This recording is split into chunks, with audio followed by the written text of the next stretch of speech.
Hi, and welcome to Ecotastic, episode 4 for the 8th of September, Monday the 8th of September 2014. My name is Robin Yellow, and not as usual, I won't be joined by Kit Knowles this week, it's just me. So we're going to have a quick run through of this week's eco, green and sustainable news. NBC News are reporting as teams are ready for the first Formula E battery car race. For its first season, Formula E will see 10 teams field vehicles, each with 2 drivers.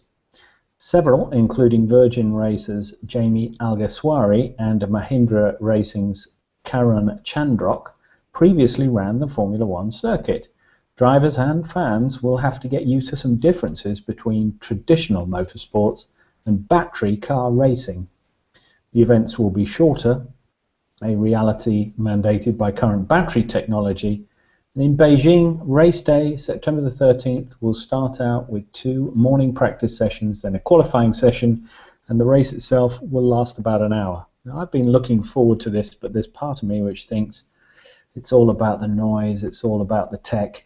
And the thing that kind of puts me off this Formula E season is the fact that all the vehicles are the same. They're all made by Renault, and therefore it's all just down to the driver. And who's going to be interested in that? Slate.com are reporting on the savings that can be made from buses, not cars. And they are suggesting that buses, not cars, will lead the electric revolution. According to the National Transit Database of Washington, D.C., they reported in 2012 that its buses were getting 3.76 miles per gallon, and they are driven a lot. A city bus can be driven between 40 and 60,000 miles a year, all while spewing unwanted emissions into the air. Now, swap out oil for electricity, and you reduce your fuel costs sharply. Get your electricity from renewable sources, and you've cut the link between fossil fuel and vehicle transportation. Now, the issue with buses is, of course, they're going to have to stop to charge quite regularly.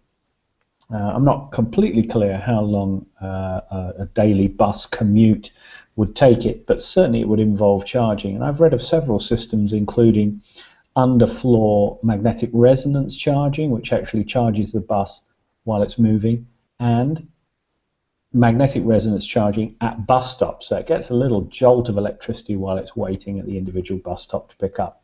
The other alternative is to charge it when it gets to the end of its run and it's on its turnaround, but of course that's downtime, and these buses can cost big money.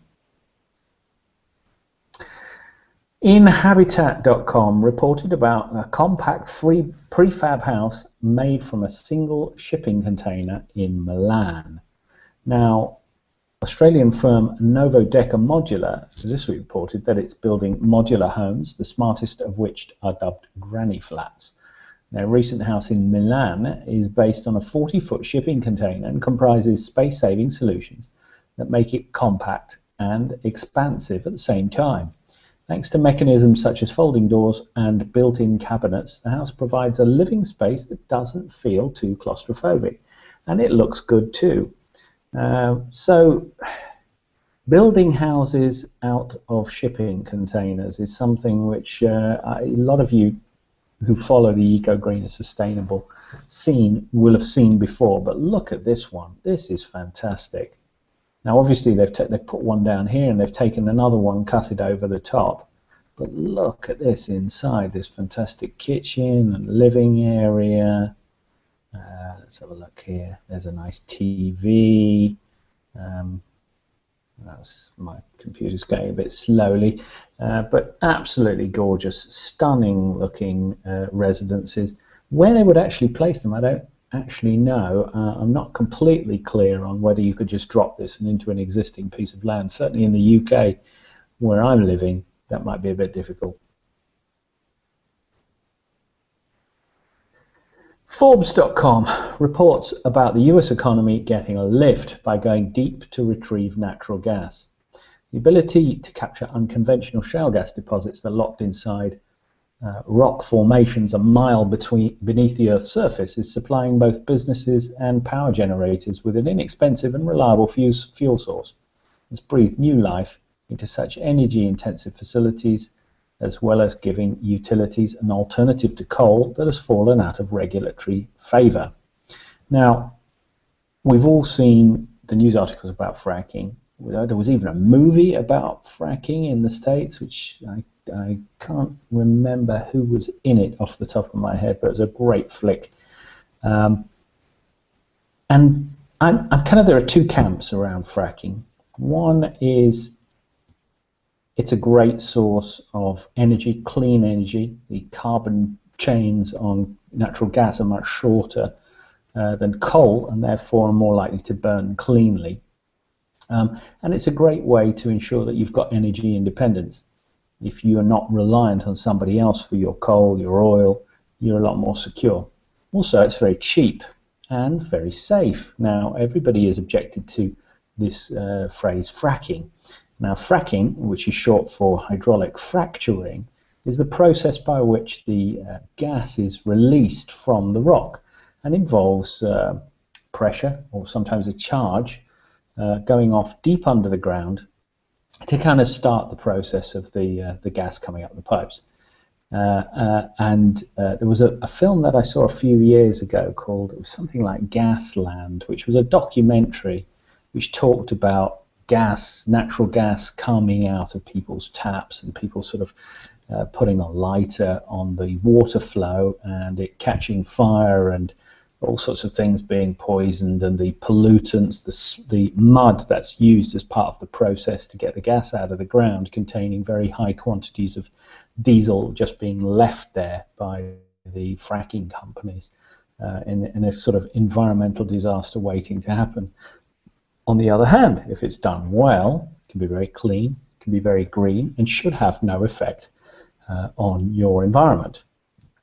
However, you've got this not invented here syndrome, NIMBYs we call them, where they don't want anything going on in their backyard. And I think that's actually what's happened here. Is there's a lot of fear, uncertainty and doubt surrounding fracking, a lot of it a bit unjustified.